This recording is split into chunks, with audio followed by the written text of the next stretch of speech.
Nós não podemos ficar nas redes sociais questionando, colocando que está errado.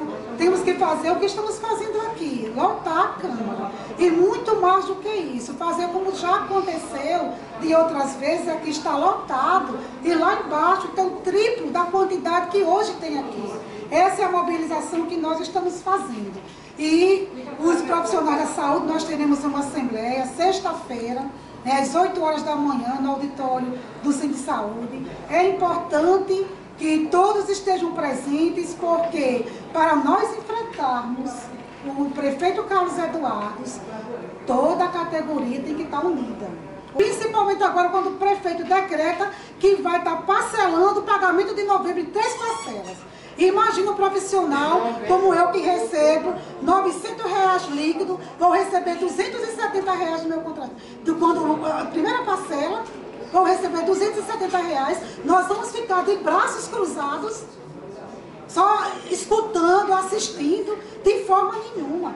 Todos nós temos que sair, ir para a rua, ir para a luta e fazer um chamado à greve de todos os servidores municipais, todas as secretarias.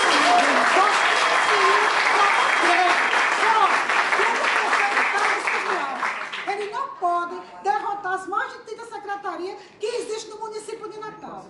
Nós somos uma classe trabalhadora e jamais vamos estar como Cláudio Santos, um desembargador, presidente do Tribunal de Justiça, querer colocar os profissionais como lixo. Quando ele coloca, falando de estar colocando verbas para pagamento e tirar do tribunal, ele dizer que não vai estar colocando para o lixo. Nós somos profissionais, nós não somos lixo. Lixo é quem leva o dinheiro desse país sem mover uma palha. E